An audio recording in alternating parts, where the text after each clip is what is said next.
개수가 한정적이잖아요. 그래서 보통 채광권에 10만 원, 20만 원 기본이에요. 저는 사게요.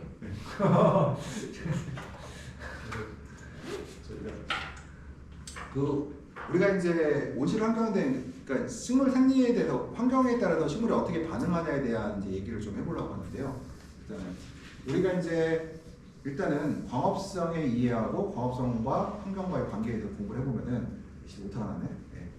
광합성은 이제 우리가 호흡작용, 세포의 분열과 성장, 증산에는 수분 흡수와 무기양분 흡수, 입냄각이죠. 그러니까 광합성을 어떻게 하느냐 볼게요. 우리가 생육이라는 것은 생육에 필요한 물질 공급은 광합성 산물과 광합산물은 CO2는 공기에서 오고 물과 무기양분은 토양과 배지로부터 오게 되죠.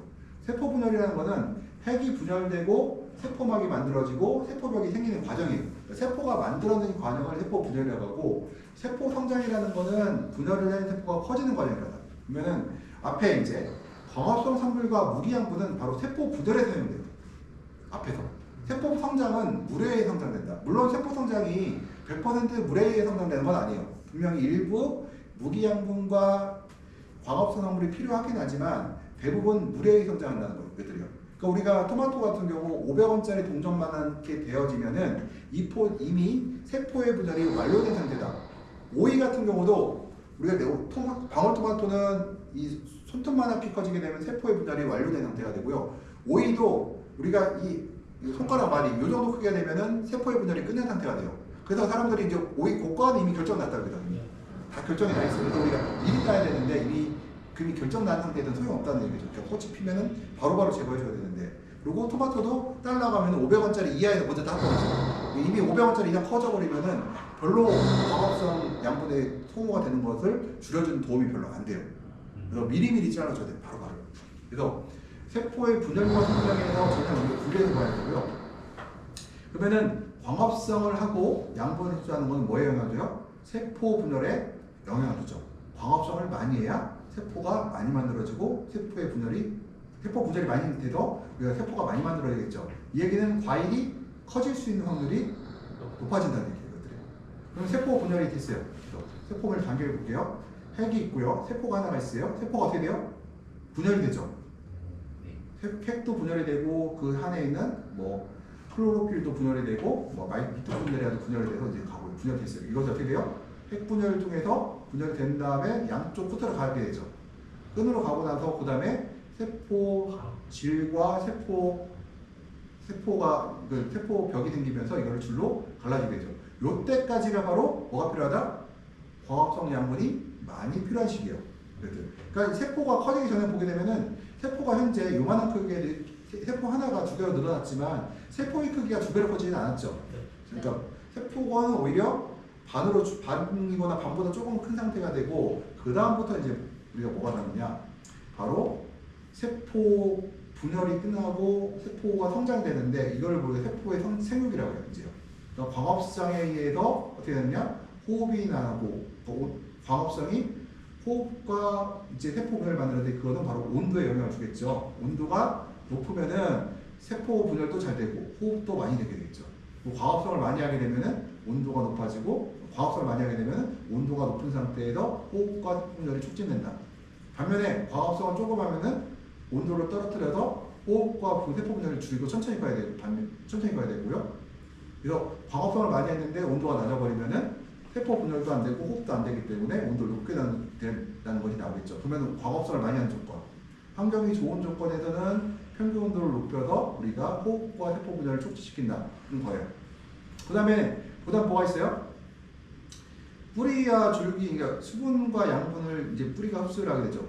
흡수하게 되고요. 그것들은 바로 세포의 분열에 영향을 주죠. 뭘 줘요?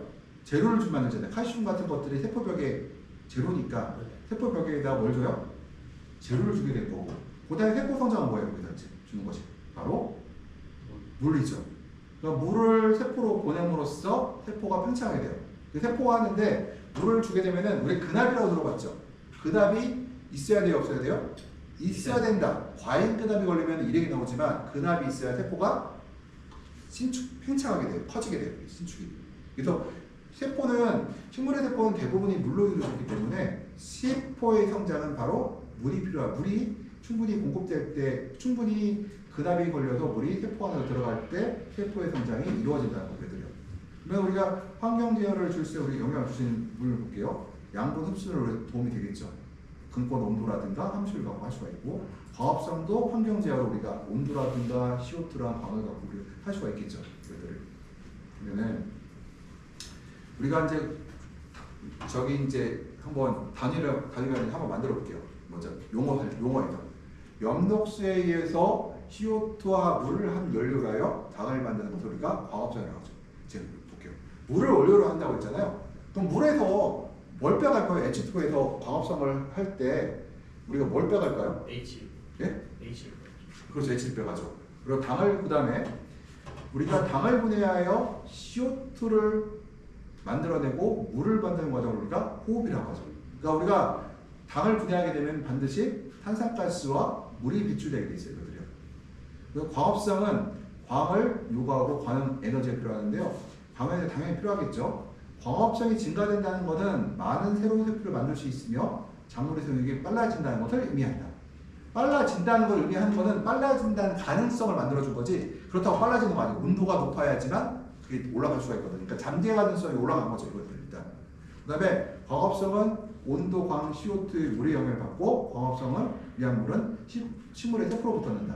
그러니까 뭐냐면은 광합성을 위한 물은요 물관을 통해 올라오는 게 아니라 물관을 통해 올라와서 그 물이 세포 안으로 들어가야 돼요. 세포 안으로 들어가서 그것은 뭘로 사용한다? 광합성의 재료로 사용하는 거죠. 물관을 통해서 기공으로 나온 건 뭐예요? 증산을 이용해 사용하는 거죠. 그리고 실제로 세포 안으로 들어가는 거는 2, 3%밖에 되지 않는다는 거죠. 대부분 다 증산을 통해서 빠져나가는 거고요. 그 다음에 호흡은 여기서 또 하나 더 추가 들으면은 우리가 무기양분 흡수하잖아요. 식물체가 무기양분 흡수했어요.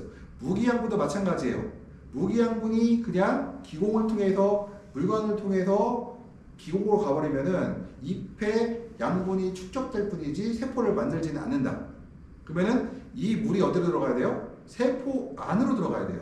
세포 안으로 들어갔을 때 그게 바로 식물이 칼슘과 금소를 세포를 만들어낼 때 사용되는 것들이죠. 그러니까 물관을 통해서 가는 것들은 그냥 수공으로 빠져나가거나 기공으로 빠져나가는 물들이고 그 양분은 사용할 수 없어요. 항상 우리가 세포 안으로 들어가야 돼요. 그러니까 여기서 이제 일액에 대해서 얘기를 할 때 그런 얘기를 하죠. 일액이 칼슘 결핍을 도와준다는 얘기가 있는데 그거는 이미 2013년도 이전에 결판이 났어요. 그렇지 않다고 결단하는데 그게 이유가 뭐냐면은 칼슘을 뿌리에서 흡수해서 물을 흡수해서 칼슘이 같이 따라 올라가지만 물관을 통해서 일액은 수공으로 나가는 거잖아요. 수공으로 나갔다는 얘기는 세포로 들어가지 못하고 밖으로 빠져나갔다는 얘기거든요. 그러니까 이거는 도움이 안 된다는 얘기를 하고 있고 오히려 일액 자체가 칼슘의 흡수를 방해하는 건 아닌데 일액이 나오는 환경 조건이라고 하는 것은 세포가 칼슘을 흡수할 수 없는 조건과 일치한다는 얘기예요. 그래서 일액이 나온다는 얘기는 칼슘 결핍을 칼슘 결핍을 해소해 주는 것이 아니라 그 자체가 칼슘 결핍을 만드는 건 아니지만 그 환경 자체가 세포 안으로 칼슘이 들어가지 못하게 하는 조건들을 만들어 놨다는 상태가 됐다 이거예요. 그래서 우리 일액이 나오면은 배꼽설과를 막아준다는 잘못된 가설이 있는데 이거는 잘못된 걸로 판명이 났다. 팁번도 마찬가지예요. 팁번이라는 것도 칼슘이 세포 안으로 들어가지 못해서 발생하는 것들이거든요. 그러면은 칼슘이 세포 안으로 들어갈 수 있게 만들어줘야 되는 거지 반드시 일액이 나왔다고 해서 칼슘 결핍이 해결된다는 것은 아니라는 거죠. 세포가 그 칼슘을 흡수할 수 있어야 되는데 호흡은 광합성의 역작용이고요. 당은 새로운 작물 세포와 세포의 원료이고 호흡에 사용되고 광합성 첨량은 호흡 플러스 작물 성장이다. 우리가 이제 광합성 에너지 저장은 전달에 의한 환원 반응이다. 이건 우리가 고등학교 때 배웠나 제가 대학교 때 배웠나 기억이 안 나는데 전자단력에 뭐 켈빈 사이클 나오고 막 이러거든요. 그래서 슈가를 만드는 거는 당을 만드는 건 켈빈 사이클 뭐 나오죠. 그래서 이 광학 에너지를 이용해서 NADP가 수소연을 만들어낸 그 H2O에서 수소를 받고 전자를 받고 이것이 ATP를 만들어낸 켈빈 사이클이라고 하죠. 광합성은 이제 새로운 식물 세포의 원료이고 광합성 산물을 카보하이드레이트가 광합산물이잖아요. 잎에서 만들어져 생산적으로 이동하여 새로운 세포를 만들면 광이 좋으면 광이 생산되어 밤에도 새로운 세포가 만들어진다. 광이 많다는 얘기는 밤에도 온도가 높아야 된다는 얘기가 똑같다. 왜냐? 광합성 양분이 남아 돌았기 때문에. 광이 없을 때는 야가 온도가 떨어져도 된다. 그 이유가 광이 광이 여유가 없기 때문에 이동할 광합성 양분도 없다는 뜻이에요. 그죠? 광이 좋을 때는, 그래도 요즘 같은 경우는 3, 4, 5월 달 같은 경우 우리가 얘기를 하거든요. 특히 이제 3, 4, 5월 달 같은 경우 야간 온도를 18도로 유지하라고요. 생산성이 높아진다. 왜냐? 광합성을 많이 했기 때문에. 18도, 그러니까 나무가 좋은 상태, 정상적인 조건이라고 하면 18도를 유지하는 게 좋다고 얘기를 해요. 특히 1월달, 2월달 정식한 나무들은 대부분 세력이 좋거든요. 그래서 18도 이상 유지하라고. 왜냐? 바로 광합성 약물이 빨리 생장점과 과일로 이동하기 위해서 그렇다는 얘기고요. 온도를 뚝 떨어뜨리면 오히려 방해가 돼요. 광합성이 증가되면 잎의 당 농도가 증가하여 당의 잎이 많으면 광합성은 늦어진다. 이건 뭐냐면은 야간 온도를 낮게 관리할 경우 광합성을 예를 들어서 3, 4, 5월 달에 나무가 좋은 상태에서 많이 했단 말이에요. 그럼에도 불구하고 내가 밤에 온도를 떨어뜨려서 15도가 낮은 온도가 아닌데 광합성을 많이 할 때 낮은 온도일 수도 있어요. 그럴 경우에 광합성 이동이 광합성 양분이 사용되지 않게 되면은 오전 광합성이 멈추게 돼요. 왜 그러냐면 우리 그걸 뭘 보면 아느냐? 오전에 출근을 했는데 오전 온실에 8시, 9시가 됐는데 생장점이 꼬여있다. 이게 여기 뒤틀려 있다. 그 얘기는 그리고 보라색이 짙다. 이 얘기는 광합성 양분이 이동하지 않고 남아있다는 얘기예요. 그 얘기는 곧 추가적인 광합성을 못한다는 얘기와 일치한다. 이거는. 그래서 우리가 충분히 그런 현상이 발생하려면은 야간 온도를 충분히 높여갖고 광합성 양분이 충분히 소모될 수 있도록 우리가 도와줘야 된다는 거예요. 그래서 광합성을 많이 하는 게 중요한 게 아니라 광합성 양분이 소모가 돼서 충분히 공간을 만들어요. 이파리가 자체가 광합성 양분이 참고 역할을 한다. 참고를 갖고 있다가 그럼 낮에는 광합성 양분이 이동할 거 아닐까요? 낮에도 해요. 하는데 하고 남은 거예요. 남은 양이 보통 우리가 일반적인 제가 토마토 얘기는 못 들었는데 일반적인 작물들 있잖아요. 한 20, 30% 정도가 남는다고 하더라고요. 밤에. 그러니까 낮에 광합성을 했으면 충분히 광합성을 하면은 한 20, 30%의 광합성 양분이 잎에 남아있대요. 그래서 우리가 온도를 유지해서 그 광합성 양분 20, 30%를 빨리 다른 곳으로 보내줘야 된다는 얘기들을. 호흡은 식물이 이제 호흡하면 당을 소모하고 광합성은 이제 에너지 상황이 되잖아요. 그래서 식물 내부의 생리적 작용이나요. 뿌리 수분흡수는 호흡은 광합성의 역과정이다. 그래서 뿌리가 물을 흡수하는 과정이라든가 호흡 작용들은 광합성의 역과정이다. 그래서 야간에 온실내 CO2가 높은 이유는 바로 이런 호흡에 의해서 그렇다는 거고요. 우리가 생성 과정에 필요한 에너지를 우리가 유지 에너지라고 하고요. 새로운 세포를 만드는 에너지를 생성 에너지라고 합니다. 그래서 우리가 에너지를 유지 에너지는 뭐요? 기초 대사량이 있죠. 사람 치고 기초 대사량. 그다음에 생성 에너지는 세포를 만들어내는 것들 얘기하는 것들. 그리고 광합성 산물은 호흡과 거물 생산으로 우리가 사용되고 있다. 그래서 광합성을 이제 호흡 장면에서 보게 되면요. 일단은 광합성을 하게 되면은 일단은 세포 호흡을 하게 되고 세포 분열에 사용되게 되죠. 광합성. 세포 분열하면 새로운 건물종을 만들어내는 과정이 되겠죠.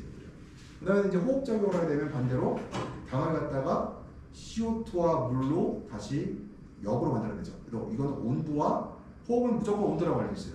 과학과 아무 관련이 없어요. 온도랑 관련이 있고 세포의 분열과 호흡은 뭐예요? 온도와 광과 온도죠. 그래서 광과 온도의 비율이라고 하는데 광이 높은 상태에서 온도도 높게 되면은 호흡도 많지만 세포 분열이 촉진돼서 새로운 세포들을 빨리빨리 만든다. 건물중이 쌓인다고 해서 그것이 바로 우리가 적이 되는 거 아니죠. 또 예를 들어 광합성 산물이 많이 있어요. 광합성이 많이 있어요. 그렇다고 해서 그게 과일이 되는 건 아니죠. 뭐가 돼야 돼요? 과일을 만드는 새로운 세포를 만들어내고 그 세포들이 충분히 양분이 공급되면 더 많은 세포를 만들어내고 많은 세포를 만들어내면 그것이 물이 채워지는 과정들이죠. 그러니까 우리가 과일을 먹는 거는 당이 일부 들어있긴 하지만 그 안에는 세포들이라는 거죠. 세포가 많아야 과일이 커지고 과일이 커질 확률이 높아지고 그러고 나서 우리가 그래야지만 충분히 과일을 획득할 수가 있기 때문에 항상 광이 많은 시기에는 같이 온도가 올라가는데 야간 온도도 같이 올려야 된다.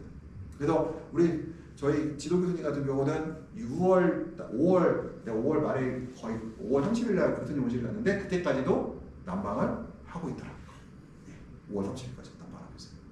그러니까 여기 온실은 난방비가 저렴하니까 하시는데 거기는 100% 전기로 난방하고 계시거든요. 그럼에도 불구하고 난방을 하는데 여쭤보신 난방비는 생각보다 많이 안 들어간대요.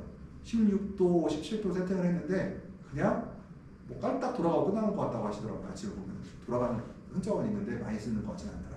그래서 우리가 봄에는 온도를 좀 더 높였는데 그 이유가 뭐냐? 바로 얼어 죽지 않게 하는 게 아니라 빨리 세포를 키워서 과일을 빨리빨리 키우려고 한다는 거죠.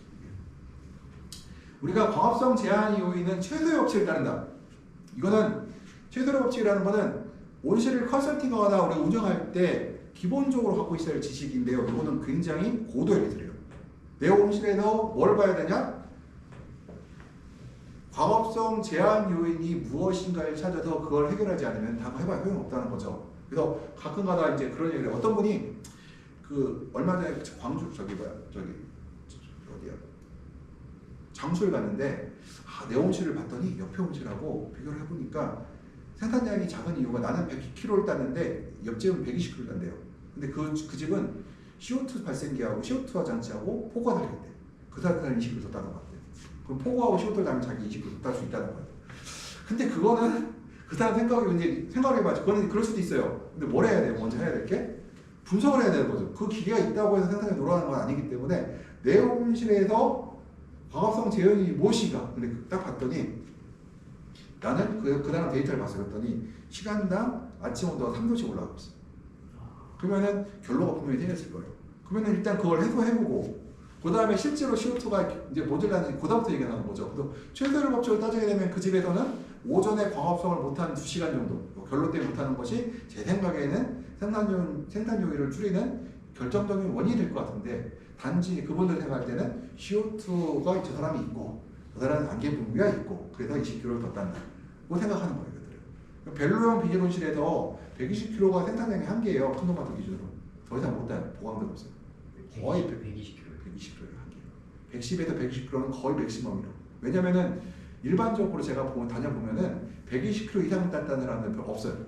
거의 120대 초반에서 다 멈춰 있어요. 그러니까 일반적으로 저항성 품을 심는 사람들은. 만약에 비저항성을 심으면은 좀 올라갈 수가 있어요. 근데 비저항성을 안 심고 TY 저항성을 심게 되면은 120kg 언더다. 유용실은 보통 한 150kg까지 가죠. 보강도 없어도. 150. 네. 30kg 탈 수 있어요. 30, 40kg. 그래서 이제 그거나 얘기를 했죠. 야, 예를 들어서 이제 탄산가스는 빼고요. 안개 부분을 달았을 때 비용을 따져보니까 킬로 제곱미터당, 평당 한 5kg에서 한 7, 8kg를 더 따야 경제성이 나와. 그러면은 내가 따져보니까 얼마예요? 그러면 100kg면은 여기서 이제 보강등을 달아서 보강이라 포구 달았을 때 5kg를 더 따야 본전칙이고요.